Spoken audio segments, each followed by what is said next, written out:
Nabigla ito sa ginawa ko at pansamantalang natulala. Sinamantala ko ang pagkatulala nito para magsalita at iparinig sa lahat ang katotohanan. Huwag mo akong sasaktan dahil wala kang karapatan. At pinakahuli sa lahat, wala akong inagaw sa'yo dahil ako ang asawa. Sinadya kong lakasan ang huling sinabi ko para iparinig sa babaeng nagsabi kanina na mga agaw daw ako without knowing the truth. Itinaas ko din ang kanang kamay ko at sa pagtama ng liwanag dito, kuminang ang mamahaling wedding ring na binigay ni Jake nung kinasal kami sa civil. Jake! Wala ka bang gagawin man lang? Tingnan mo ang ginagawa sa akin ng babaeng yan. Nagpapakamping sigaw nito. Tinignan ko ang asawa ko at nakita ko itong seryosong nakatingin sa babaeng maarte. Jake, hindi ko na natapos ang pagtawag dito nang makita ko ang pagngisi nito at pagsingit sa pagsasalita ko. I'm proud of you, my wife. Don't let anyone hurt you, nor judge you. Napangiti ako ng malaki sa sinabi ni Jake. Pagkatapos nitong magsalita, hinila ako nito para yakapin. Mahigpit akong yumakap pabalik sa katawan ni Jake habang nakatingin sa akin ang babae na ngayon ay umiiyak at inaalon ng kasama nito. Bro, what she did was wrong pero hindi mo naman siya kailangan ipahiya. Tumigas ang ekspresyon ni Jake pagkarinig sa sinabi ng lalaki na kasama ni Carol. Nagngalit ang panga ni Jake at haalma na sana pero mabilis ko itong pinigilan. Tumingin to sa akin ng may pagtataka pero umiling lang ako. Huminga to ng malalim at saka ako tinanguan. Akala ko ay okay na doon pero nagulat ako nang sumagot si Jake. So, okay lang na asawa ko yung mapahiya? Panimula nito at umiling-iling bago nagpatuloy. Kung okay lang sa'yo ang ginawa na kasama mo, well, ibahin mo ako. Dahil hindi ko hahayaan na may manakit sa babaeng pinag-alayan ko ng mundo ko. Mas lalong umiyak si Carol nang marinig ang mahabang sinabi ni Jake. Naaawa ako dito pero wala akong magawa. Mahal ko si Jake at hindi ako makakapayag na mawala siya sa akin. Hindi naman sa ganun, bro. Sagot nito. Let's go, wife. Para akong lumulutang sa alapaap habang naglalakad kami palabas ng restaurant nang makita kami ng staff at harangin para tanungin, kaya naman huminto muna kami para sagutin ang katanungan nito. Ano pong nangyari, ma'am, sir? Hindi na po ba kayo kakain? Sige po, maraming salamat sa pagpunta. Balik po kayo sa susunod. Nagpapaawang tinitigan ko si Jake. Tumango lang ito at pinanood ang gagawin ko. Mayroon pa bang ibang bakanteng lamesa at silya? Kaagad na lumiwanag ang mukha ng staff nang malaman na hindi kami aalis. Sinamahan kami ng staff hanggang sa makarating kami sa bakanteng mesa. Inabutan kami nito ng menu at matyagang naghihintay hindi kalayuan sa amin. Sinanyasan ni Jake ang waiter at dali-dali naman itong lumapit sa table namin. I want a steak, medium rare, and 2 glasses of champagne. What about you, my wife? Mula sa menu ay bumagsak ang tingin ni Jake sa akin. Kinabahan ako dahil hindi pa ako nakakapamili ng pagkain samantalang siya naka-order na. Take your time, pick anything you want. Nagpapanik na tiningnan ko isa-isa ang mga larawan sa menu. Jake, mahinang tawag ko para hindi mahalata ng waiter na kinakabahan ako. Tumayo si Jake at inilapit ang sariling silya sa tabi ko. What is it, wife? Tanong nito. Hindi ako makapili eh. Puro masasarap lahat. 2 steak please, thank you. Iniwan kami ng waiter pagkatapos ito makuha ang order namin. Tahimik kaming nag-uusap ni Jake habang hinihintay na dumating ang order namin. Pero hindi nakaligtas sa pandinig ko na parang may nagkakagulo sa loob ng restaurant. Ano palang gusto mong gawin bukas? Tanong ni Jake na hindi inaalis ang tingin sa akin. Wala ka bang pasok bukas? Meron kung papapasukin mo ako. Jake, naputo lang dapat sana isasabihin ko. Nang bigla akong mapatayo dahil sa gulat, nakita ko na ganoon din si Jake. Dinig kong tili ng babae na nasa table sa tabi namin.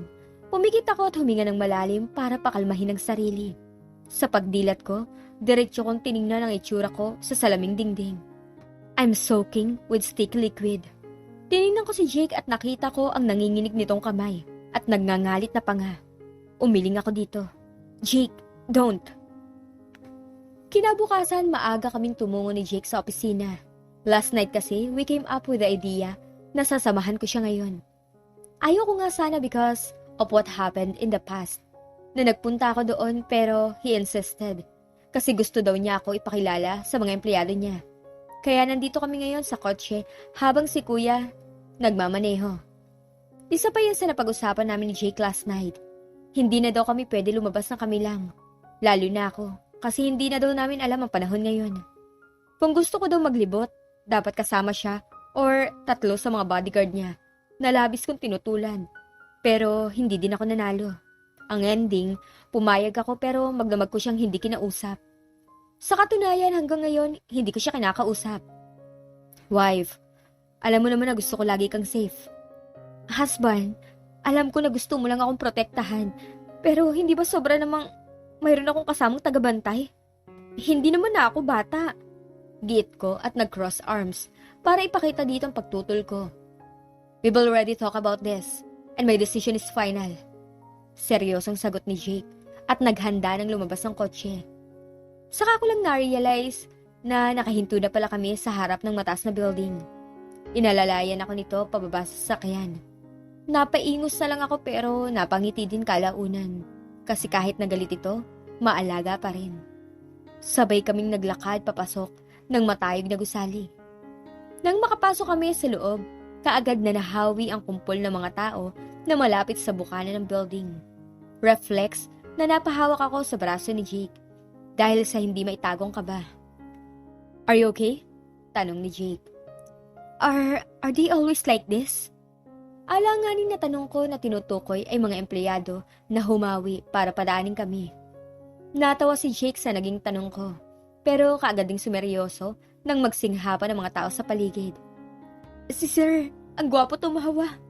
Napatingin ako sa babaeng naglakas loob na magsalita.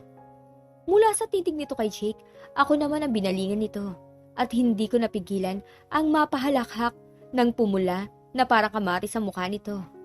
Hindi malaman nung babaeng empleyadong gagawin kung san-san to pumaling at kalaunan, napahawak ito sa braso ng katabi nito.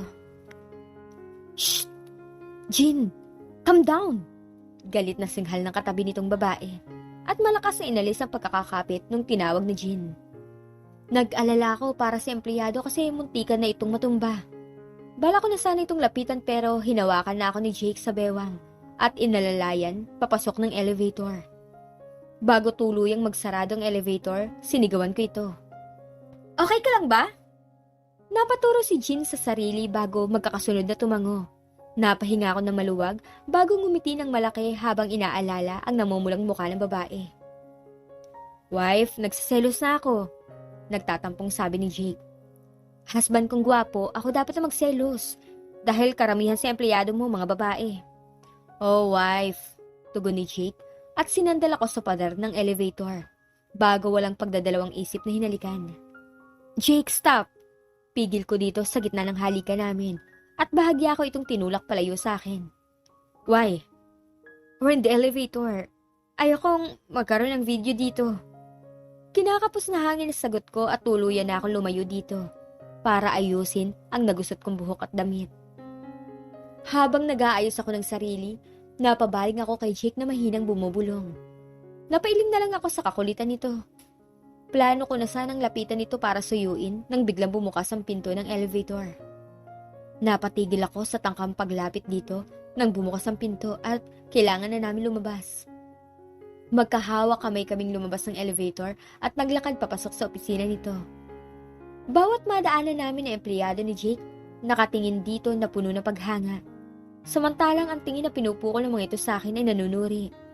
Napayuko ako because I'm not used to the prying eye of people. Pagkapasok namin sa opisina, binulaga kami ng nasa 10 katao at ang lahat ay sa akin nakatingin.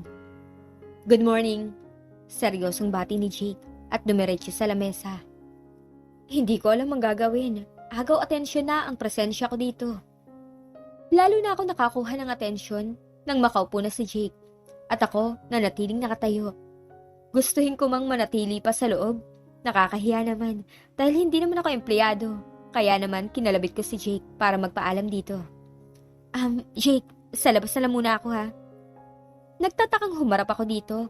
Umiling to sa akin bago tumayo na puno ng otoridad at hinarap ang mga nagtatakang empleyado. This is Sarah May Villarin Arroyo Huwason. She is my wife, and she is also the part owner of my company. Buong pagmamalaking, ipinakilala ako ni Jake sa mga empleyado. Sari-saring reaksyon ang natanggap ko, at ang nangingibabaw sa lahat ng yun, ang pagkagulat ng mga nasa loob ng opisina. Maging ako nagulat pero hindi na ako nakasingit nang magsimula si Jake sa pagsasalita. Vic, where's my wife's seat? Namutawi ang katahimikan sa loob ng opisina dahil kay Jake. Awkward na tumingin ako sa mga kasama nito sa trabaho. Malaki ang ngisi ng ilan sa mga ito, pero mayroong hindi nagustuhan ang sinabi ni Jake. Nag-iwas na lang ako ng tingin at binalingan ko ang aking asawa. Husband, mading tawag ko dito pero nagpatay mali siya lang ako dito sa pagtawag ko. Upo na po kayo, Mrs. Arroyo Wason. Palihim ako napangiwi sa kung paano ako inaddress ni Vic. Salamat ah. Pag-upo ko pa lang sa silya, nagsimula na si Jake sa meeting nila. Vic, what's the status of our sale? Tanong ni Jake. Nagsimulang magbuklat sa folder na hawak si Vic. Baka sa muka at nanginginig nitong kamay ang kaba. What the? Bakit ang tagal? Napatalon ako sa gulat nang may biglang sumigaw. Pasimple kong tiningnan kung sino yon at nakita ko ang medyo may edad na lalaking kalbo at masungit ang muka. Ang masamang nakatingin sa secretary ni Jake. Inalis ko ang tingin ko sa kalbong lalaki para tingnan ang folder na hawak ni Jake. Ano na? Muli ay sigaw ng matanda. Alam ko na wala ako sa posisyon para makialam, pero hindi nakakatuwa ang ginagawang pagsigaw ng kalbo. Our sales reduced to 10%, pero may mga alternatives approach na pwede natin gamitin, kagaya ng industrial or agricultural na pwede tayong kumita at the same time, makatulong na din. Mahabang litanya ko. Hindi ko alam kung nakatulong ba ang ginawa ko or mas nakasama dahil halos patayin na ako nung kalbong masungit sa pamamagitan ng tingin nito.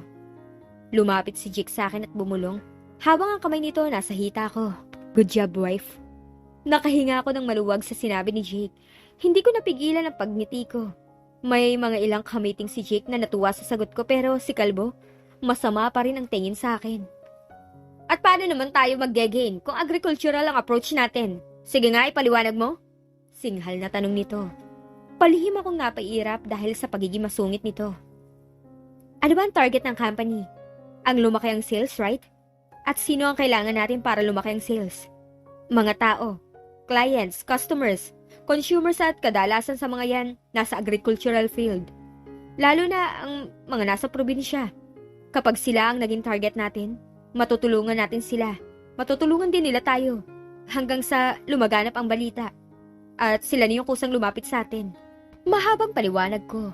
Kulang ako sa experience pagdating sa ganitong bagay pero hindi hinayaan ni Dad nung nabubuhay pa siya na lumaki akong mangmang.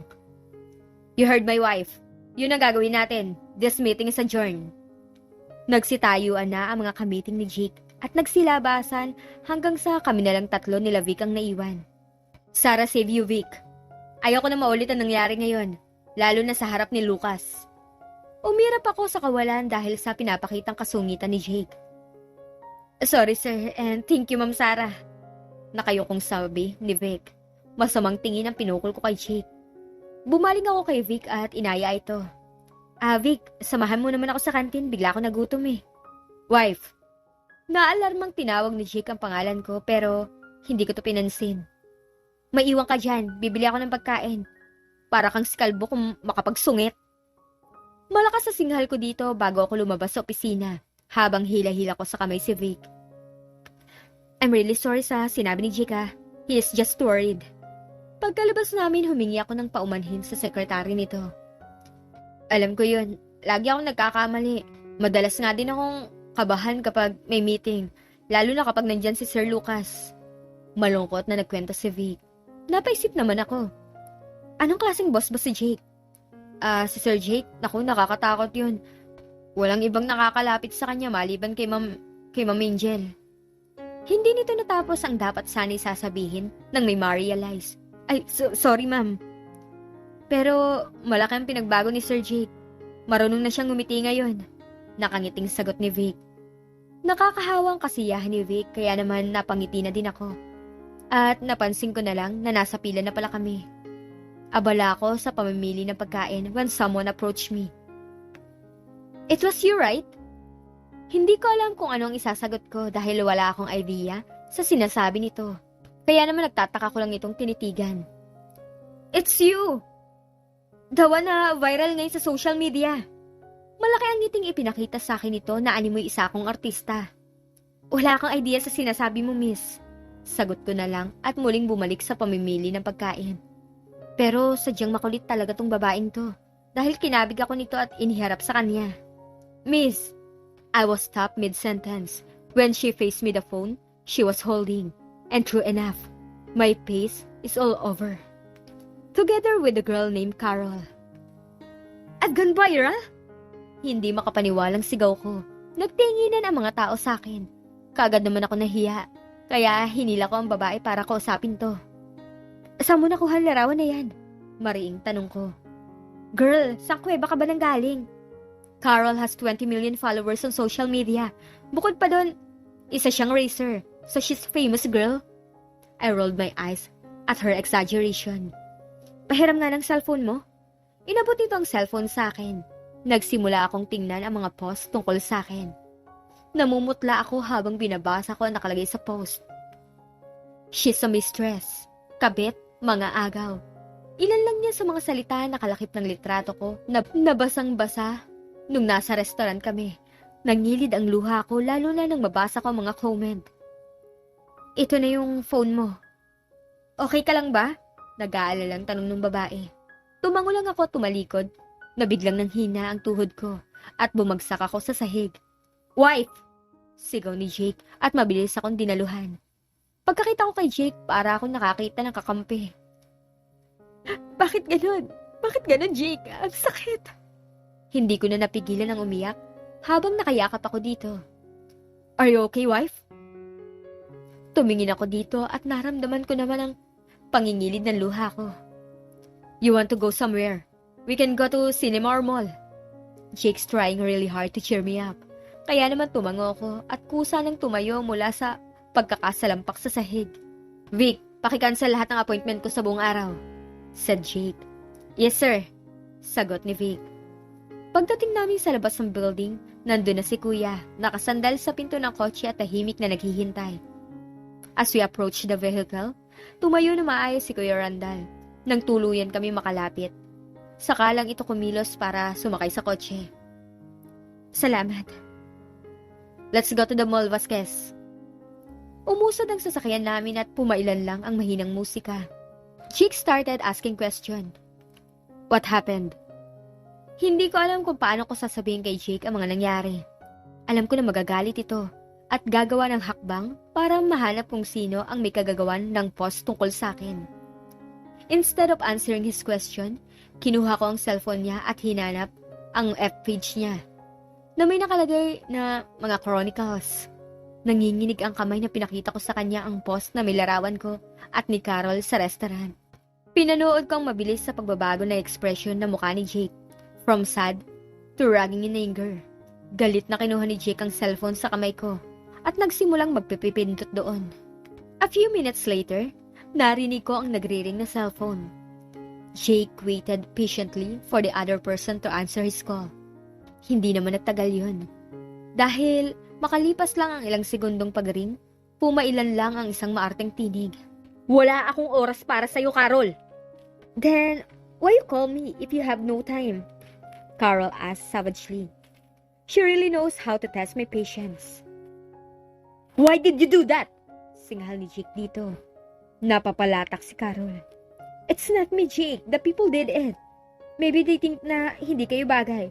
And you two are not even compatible. You're a royalty. She's just a commoner. Bigla akong may naalala na mabanggit nito ang salitang commoner. This is it. The same girl who judged me for being poor nung hindi pa ako nakakakita. I am secretly sulking dahil sa naging sagot nito kay Jake. I'm looking intently at Jake at muntik na akong matawa nang magtaas ito ng isang kilay.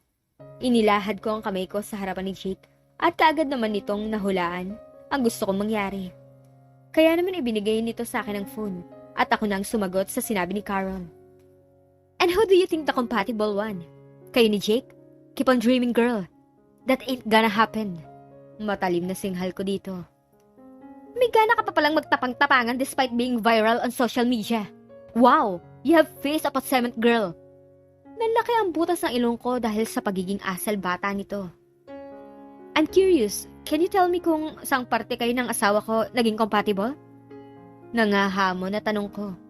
Natatawang tinitigan ako ni Jake at hinimas ang aking baywang. Jake, stop it! Sinadya kong iparinig dito yon para asarin ito. Na naging matagumpay dahil sa magkakasunod ng mura ang narinig ko sa kabilang linya. Hindi kayo bagay ni Jake dahil wala kang kwenta. Tandaan mo, hindi pa ako tapos sa'yo. Hindi ako titigil hanggat hindi ka nawawala sa landas ko. Malutong akong napahalakhak ng galit itong binaba ang tawag. Ay, ano bang meron sa mga exes mo? Ang harsh nila ah. Naiiling na tanong ko. Let's go. Kanina pa tayo nakahinto. Pag-aaya ni Jake. We patiently waited for our food to arrive. At nang dumating ito, couple of minutes later, nagsimula na kaming kumain. Sa kaligitnaan ng pagkain ay nakaramdam ako ng tawag ng kalikasan. Punta lang ako ng CR ah. Tumango lang si Jake. Dahil hindi ko alam kung nasaan ang CR nila, kinakailangan ko pang magtanong. After may turo sa akin ng direksyon, kaagad ko yung tinungo. Pagdating ko sa banyo, wala masyadong pila at ang tanging nandun lang, yung mga nag-aayos ng makeup nila. I went into the vacant cubicle and started peeing. Paglabas ko sa cubicle, naabutan ko ang isang babae na naghuhugas. Pero diretso ang tingin sa akin mula sa malaking salamin. Nagtaka ako kung bakit ito nakatingin sa akin. Gayong hindi naman ito pamilyar.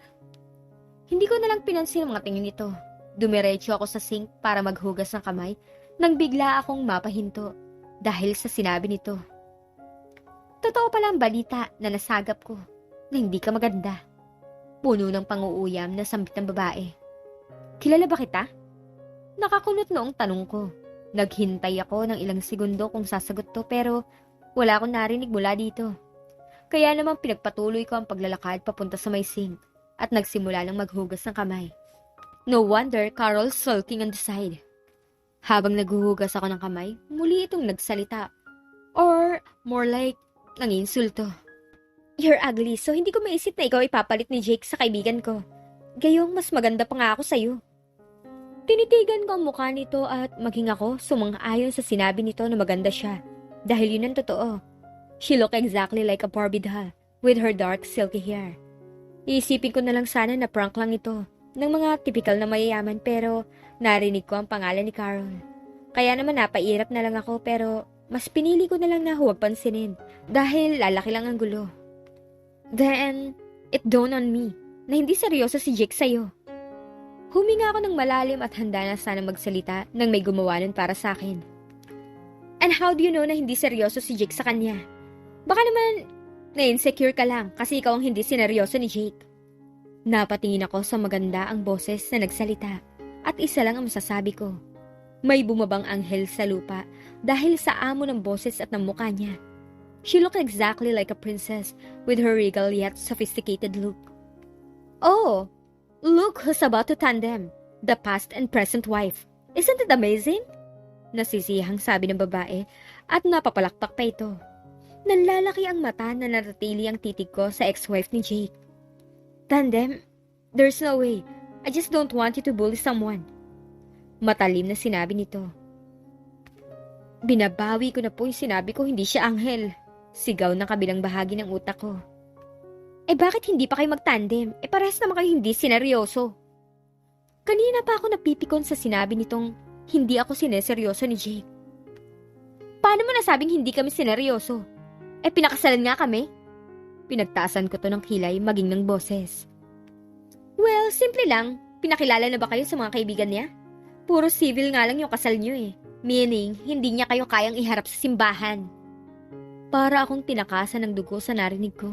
Dahan-dahan akong tumingin kay Angel at nakita ko ito na namumutla din ito na kagaya ko. Bakit ito namumutla? Hindi pa ba ito nakaka-move on kay Jake? I can't help but ask myself kung seryoso ba talaga si Jake sa akin. You two are pathetic for believing na seryoso si Jake sa inyong dalawa.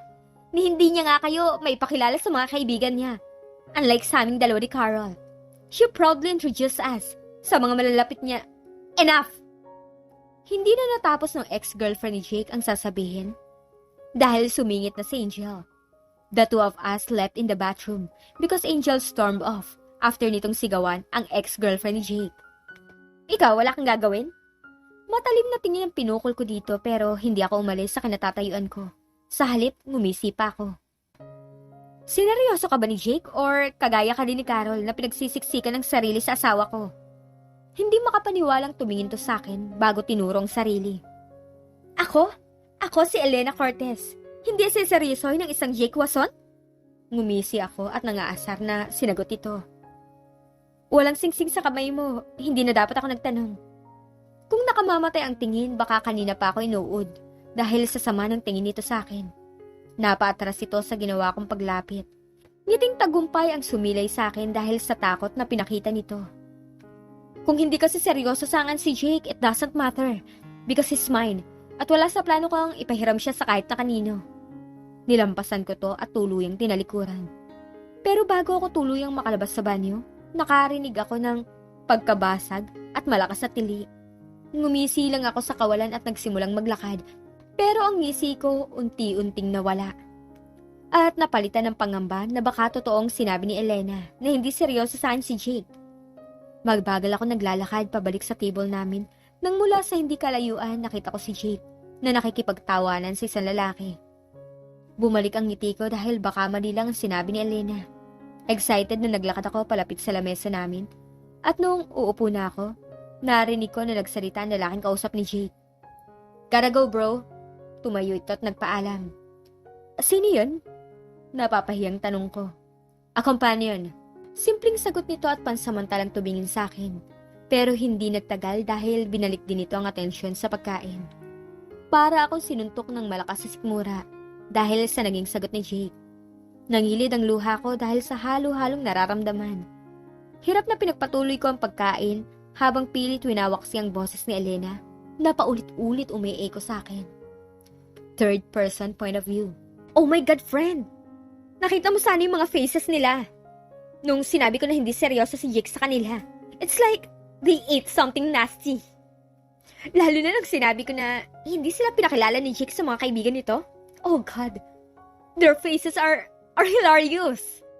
Marting ulat ni Elena sa kaibigan nito habang malaki ang pagkakangisi. Habang inaalala ang naging encounter nito kay Angel at Sarah. Oh my God, really? Wish I was there. I can't wait to slap the reality in that Angel's face, especially that commoner Sarah. Nakangising sabi ni Carol pero mababanaag sa tono ng boses nito ang inis at diin. Napatingin sa isa't isa ang magkaibigan at sabay na natawa. Bago nilagok ang alak sa sari-sariling baso. Abala ang dalawa sa pag-iinuman nang may galit na nagsalita sa tabi ng mga ito. It's you who did it, right? Napangiwi si Carol nang mabusesan ang babaeng nagtanong. Sinanyasan nito ang kaibigan na kaagad na tumayo. Nang wala na si Elena sa kinaroroonan nila, nakataas ang isang kilay na hinarap ni Carol ang babae. Fancy seeing you here, Angel. I didn't know na nagpupunta ka pa pala sa ganitong lugar. Guess Jake didn't teach you some manners? May peking ngiti na bati ni Carol. Mabilis na umiwas si Angel sa planong gawin ni Carol. Nakaramdam ng pagkapahiya ang babae dahil sa naging aksyon ng kaharap. Matalim na tumingin ito sa kaharap para ipakita na hindi nito nagustuhan ang ginawang pag-iwas, bago muling nagsali ng alak sa baso. Tell me, it's you who did it, right? Mas malakas ang tono ng boses na nagtanong si Angel. Sumimsim muna ng alak si Carol bago nagkibit balikat bilang sagot. I don't have time for this, Carol! Napipikong sininghala ni Angel ito. Ngiting tagumpay ang sumilay mula kay Carol. Dahil sa naging reaksyon ng babaeng minsan, naging karibal niya. I have nothing against you, Angel. So please, leave. If you still want your life to be as peaceful as it was before. Matalim na sagot ni Carol. Sa pilitang itinago ni Angel ang sakit na naramdaman nang maalala ang pagiging peaceful ng buhay niya nung kasama pa niya si Jake. Gustuhin man ni Angel na mag-move on. Nang mabilisan, hindi ganoon kadali yun para sa kanya. Pinilit niya ang sarili na umiwas sa kahit anong bagay na makakapagpaalala sa kanyang nakaraan. Lalo na ang may kinalaman sa dating asawa pero kahit anong pag-iwas ang gawin niya, Parang ang tadhana na mismo ang gumagawa ng way para mag-cross muli ang kanilang mga landas.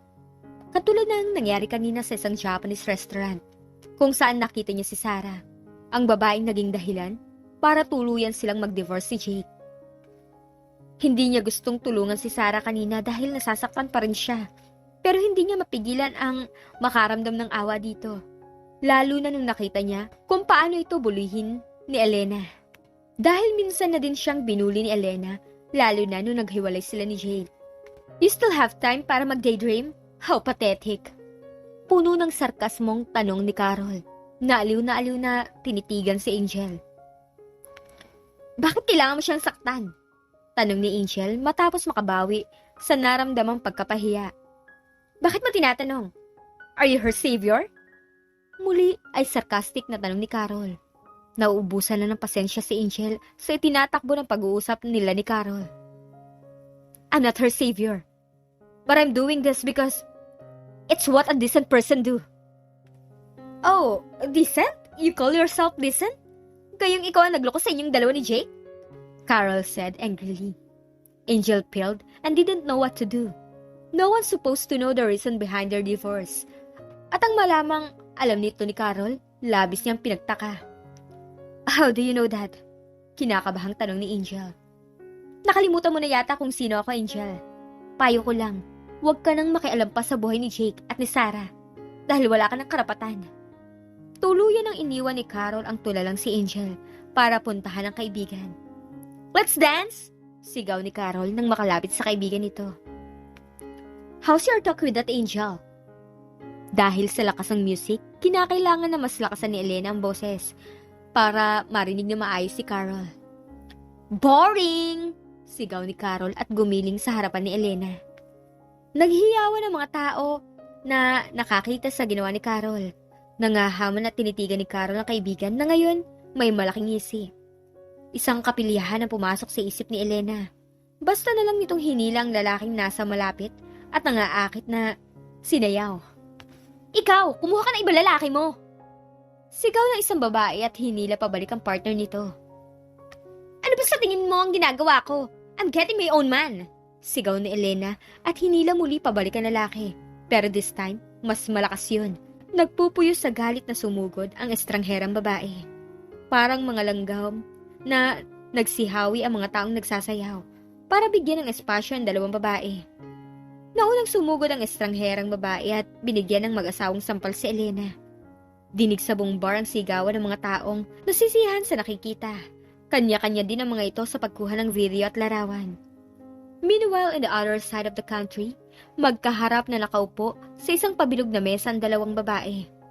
Ang isa ay may maganda at singkit na mga mata, habang kaharap naman ito, nakasuot ng kulay itim na maskara na bumabalot sa kalahati nitong muka.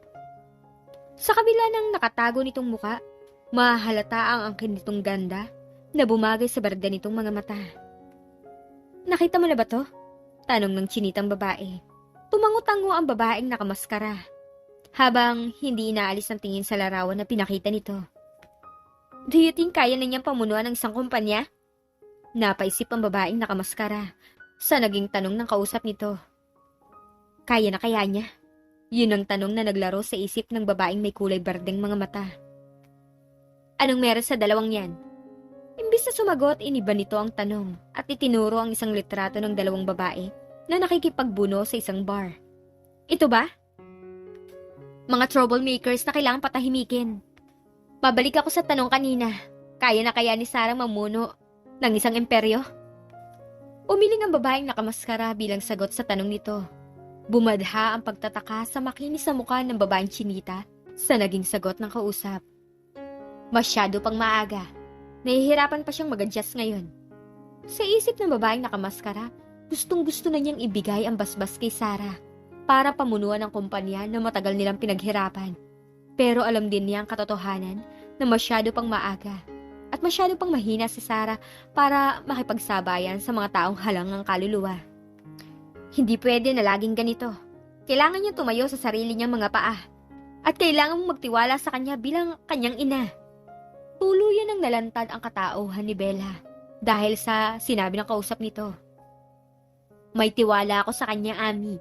Pero sa mundong ginagalawan niya, wala. Sumang-ayon si Ami sa sinabi ng kaibigan.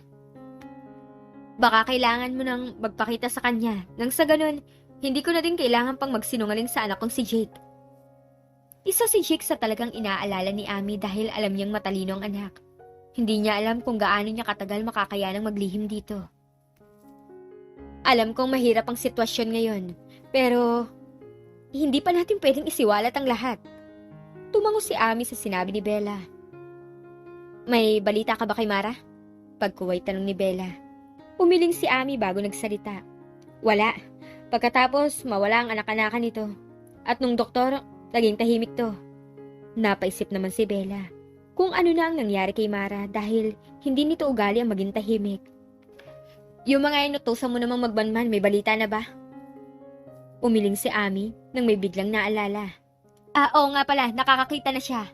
Excited na ibinalita ni Ami ang matagumpay na operasyon ni Sarah. Bella broke into a big smile. Nabalitaan ko nga, malaki ang utang na loob ko sa anak mo. Kung hindi dahil sa kanya, baka hanggang ngayon nasa pudar pa rin ni Mara ang anak ko. Mahal ni Jake si Sarah. Ang laki ng pinagbago ng anak ko dahil din sa anak mo. Magbalay na tayo. Nagtawa na magkaibigan na kaagad ding naputol dahil sa pagtunog ng cellphone ni Bella. Tinitigan ni Bella kung ano yon at napadiin ang hawak niya sa cellphone nang makita ang page ito. Na ginawa ng ex-girlfriend ni Jake at puro bagong larawan ni Sarah ang nandun na mayroong hindi magagandang mensahe. Those troublemakers are really testing my patience. Galit na sabi ni Ami pagkatapos ipakita ni Bella ang mga litrato dito. Ano kaya ang balak gawin ni Ami at Bella sa mga troublemakers? Kailan naman kaya nila sasabihin ang totoo kay Jake, pati na rin kay Sarah?